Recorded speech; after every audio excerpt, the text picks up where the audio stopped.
Parang nagpapahid na ng langis. Tinubuan ang paa. Hindi namin inaasahang tutubo ulit ang mga paa nito. Umapang na siya! Umapang na siya! Gagawin natin. Magdasal na kayo. Magdasal na kayo.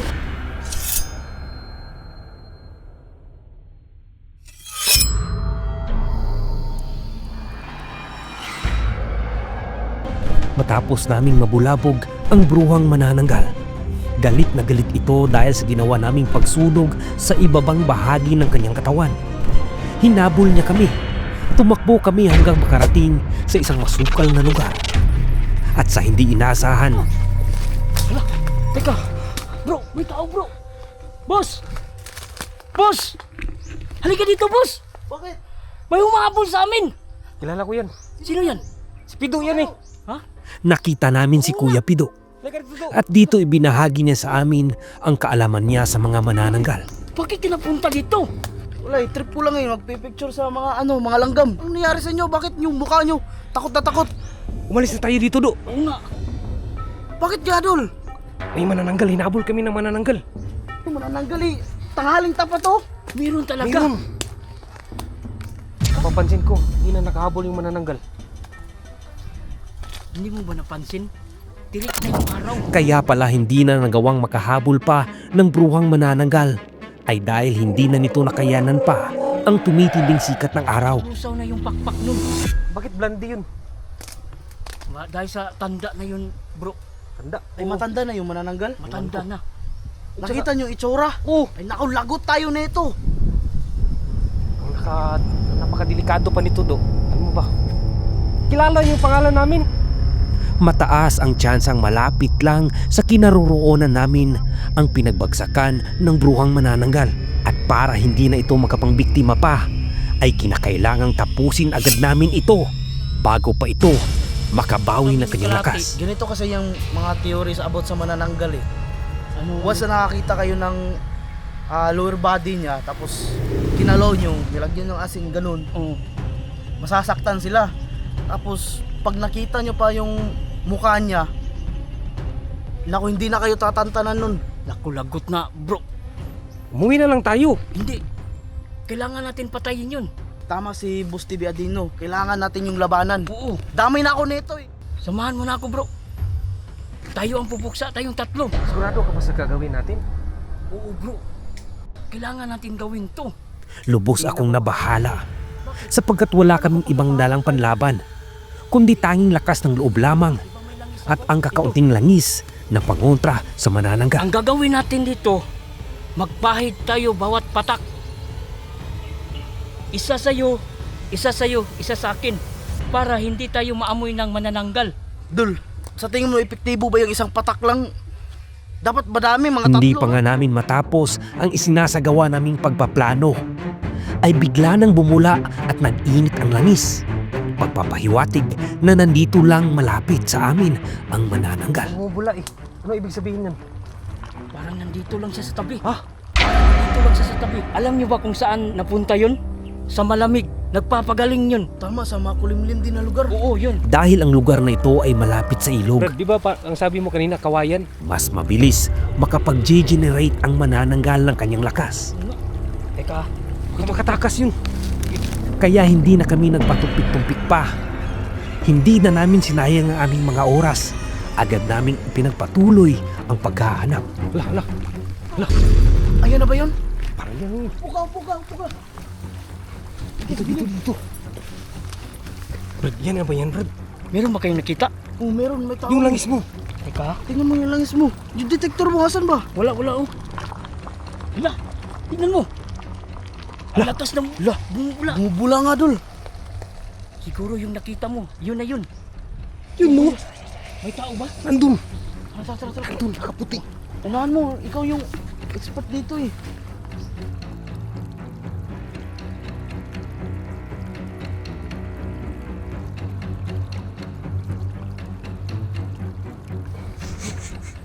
Di ba yung nakita natin doon sa lumang bahay? Oh. Di ba yung buhok niya dilaw? Blandi nga eh. Oh, ayan, tignan mo. Tignan nyo. Ayun ba yung sinasabi niyo manananggal? Oh, yan. Punpun, umupo kayo. Doon papalamig na yan. Siguro may gagawin yan. Anong plano natin? Anong plano natin? Panahon na to. Puksain na natin. Hawakan mo muna to, Do. Sige, sige, sige. Ano? Yung nakikita ko sa palabas ba? Yung kawayan na may patulis. Yun. Anong tawag doon? Bagakay. Kapag matagal na nasikatan ng araw ang bruhang manananggal, sila ay nagkakaroon ng thermal issue at para mag-compensate ang init ay inilalabas nila ang tubig mula sa kanilang katawan. At para maibalik ang nawalang tubig, kinakailangan nilang uminom ng maraming litro ng tubig. Tignan mo, Brad. Umiinom ng tubig, Brad. Nako. Kailangan na natin yung puksain. Patayin na natin yan. Kapag hindi natin yan mapatay, kapag umiinom sila ng tubig, bumabalik ang kanyang lakas. Oo. Patayin na natin yan. Nakatakot ako eh. Kailangan natin yan mapuksa talaga. Ano? Nakita mo ba yung ngipin niya? Yung pangil? May fang eh. Yung mahaba dito? Oh, pangil.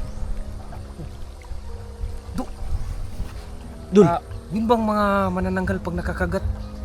Nakakawa ba yun? Oo. Bro, bilisan na natin, Kuya Pido. Oh, tara na, let's go. nang papalapit na kami sa kinaroroonan ng manananggal, Diba, ito yung tinatawag mo na bagakay? maswerteng nakakita kami ng mga bagakay. Dul, ayan pa isa, Dul.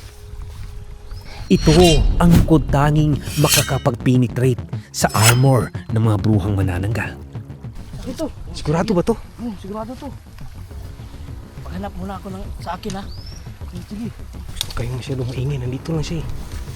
Nandun no. Hindi na. Iyo. Di ba kakaiba? Iba nga yung kulay, oh. Yung puti. Yan na siya.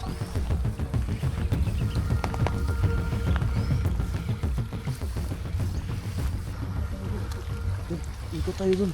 Dito tayo. Ikot tayo. Sige. Brad. Ako yung magtutusok sa dibdib niya.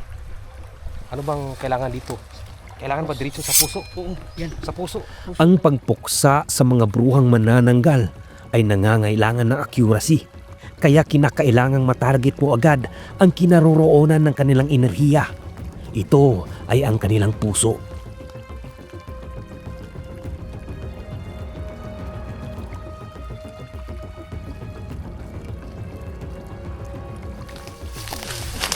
Malakas yung manananggal. Bakit? May ano siya, may alaga siya. May kalabaw, Dul. Tingnan mo. Siguro yan yung kapsipan niya ng dugo. Para malakas siya, no? Oo. Tingnan mo yung kalabaw, parang pumapaya to. At saka may, ganyan ba talaga yung kalabaw? May ano dito? Oo, may sungay. May sungay? Tsaka pula yung mata niya. Oo nga eh. Sinasan dito. Ayun. Sas.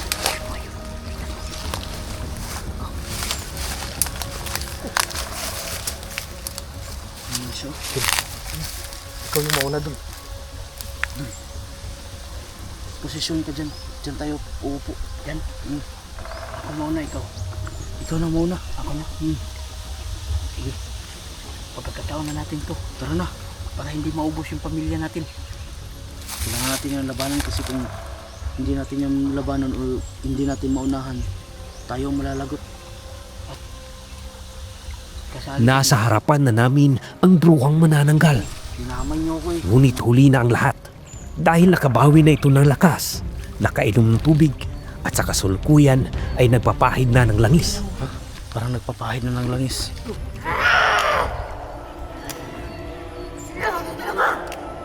Ano yung pinapahin niya dun? Yun na yung langis. May isang langis daw siya, gagamitin niya. Oh, tingnan mo. Yan na. Ginagamit na niya. Tignan nyo. Yan na. Tingnan nyo. Tinubuan ng paa. Hindi namin inaasahang tutubo ulit ang mga paa nito. Tila buntot ng butiki. Para ni palang butiki yung mga manananggal, Brad. Natutubuan ng paa. Wala pa parating siya dito. Gumapang na siya. Anong gagawin natin? Saan na kayo? Magdasal na kayo. Wala kayo dyan, balik kayo dyan. Hindi kayo nagpatawad sa mga ginagawa niyong masama. Mas lalo kaming nabahala nang mag-transform ito at naging isang killer manananggal.